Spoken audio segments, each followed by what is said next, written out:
travel a mere 19 kilometres west of Perth, Western Australia, and you may find yourself on a large island. There are several in the area, forming a short chain of limestone rocks, but the biggest of them is this one.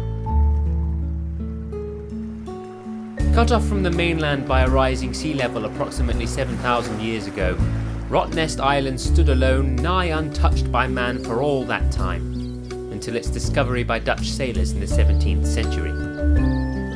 Today, it is a hotspot for tourists seeking a little rest and relaxation, or perhaps seeking out some of its surprising wealth of wildlife. The main settlement of the island is on the east coast, and it is here that the island's most famous denizen can be most easily found. Quokkas. They might resemble small cat-sized kangaroos, but they are not. Quokkas are just quokkas, the sole representative of their own genus, and they are actually the reason Rottnest Island got its name, for the Dutch sailors that first arrived here mistook them for giant rats, thus naming the island a rat's nest.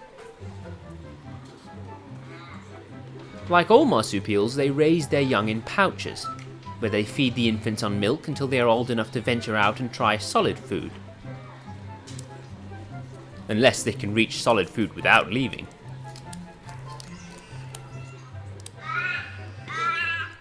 Rottnest has absolutely no surface flowing fresh water, which means that any and all moisture that its plants and animals can gather has to come from either deep underground or from rainfall.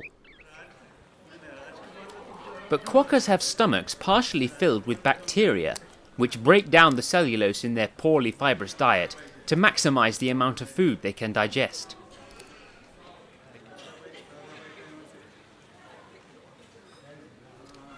They can also go without drinking for months, and can even store fat in their tails for times where less food is available.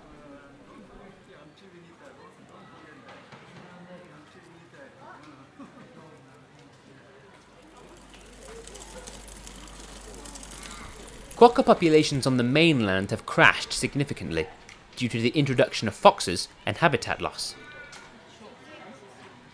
But there are no foxes here, which has allowed them to flourish, with over 12,000 of them on this one island alone. Mostly they are nocturnal, but since they have little to fear here, they can take advantage of the shade in the human settlement to feed even during the day. But the quokkas aren't the only animal to mix in with the humans. Australian ravens and silver gulls bicker over fallen scraps and even take the time to mate here.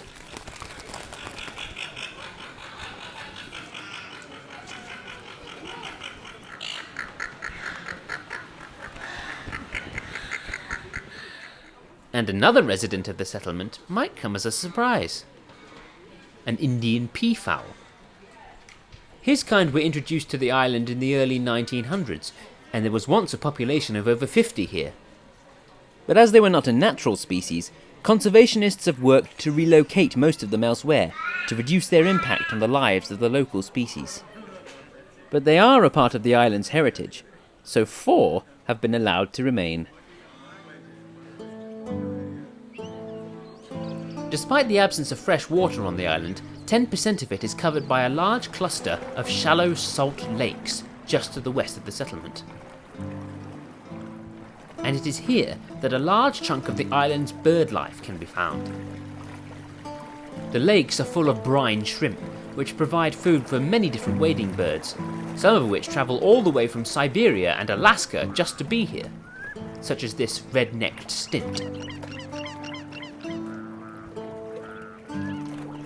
Banded stilts frequent this area in the summer months to such a degree that they have even been given another name, the Rottnest snipe. While many species are migratory, the red-capped plovers are here all the time. They even breed upon the island, and are known to drape water over the top of their eggs with their breast feathers to regulate their temperature. The presence of Australia's shell ducks here is an unusual one, as they tend to prefer freshwater habitats. But perhaps the sheer abundance of brine shrimp here is enough to tempt them to stay regardless.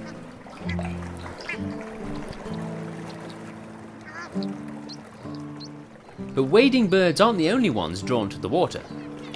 White-fronted chats and silver eyes spend much of their time on the banks of the lakes in search of insects like midges and kelp flies. However, when you leave the lakes behind, the rest of Rottnest Island is mostly covered in dry heathland.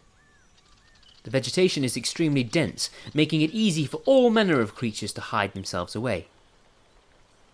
One of the few that doesn't are the welcome swallows, which were given their name because in many places in Australia, their arrival is considered a herald of spring.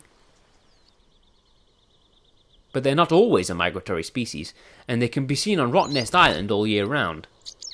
In winter, they can frequently be seen scooping up mud in their beaks, with which to build their nests on the cliffs. But it's not just birds that thrive in the heath. It also makes an ideal home for the island's reptiles, which can be seen out and about even in winter.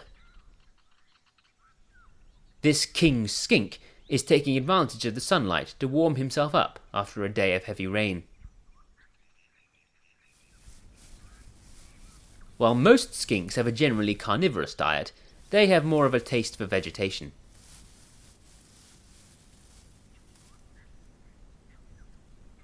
King skinks are particularly common on Rottnest Island and can be found right up to the edges of the ocean, where they may cross paths with other animals which take advantage of the rich waters surrounding the island.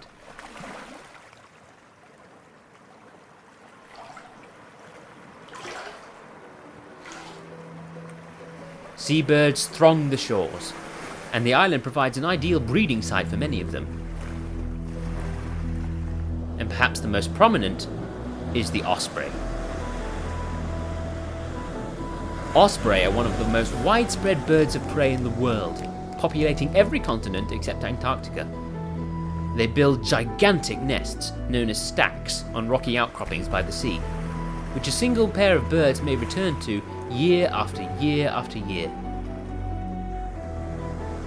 This particular osprey stack has been here for over 70 years, and it may not be much longer before the pair currently residing upon the stack lay yet another set of eggs to add to its history.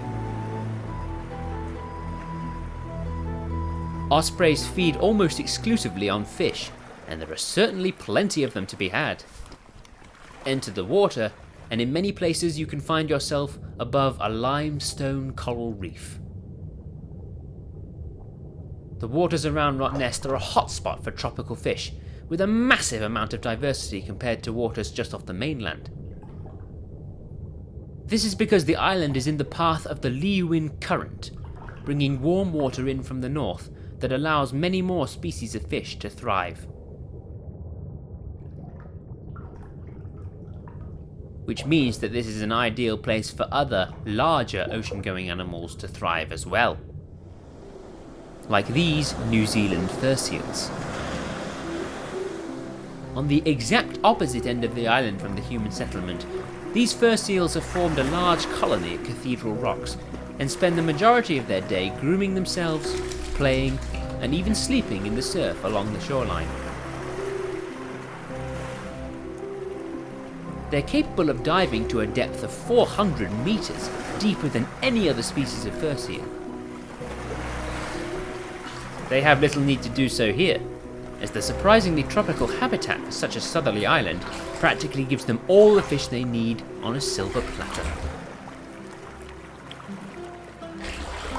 With so many different habitats crammed into a mere 10 kilometers, Rottnest Island is a veritable gem for its wildlife, even without regular access to fresh water. And with a heavily protected status, including its waters having been designated a marine sanctuary zone, the humans who also call this place home are working hard to make sure it stays that way.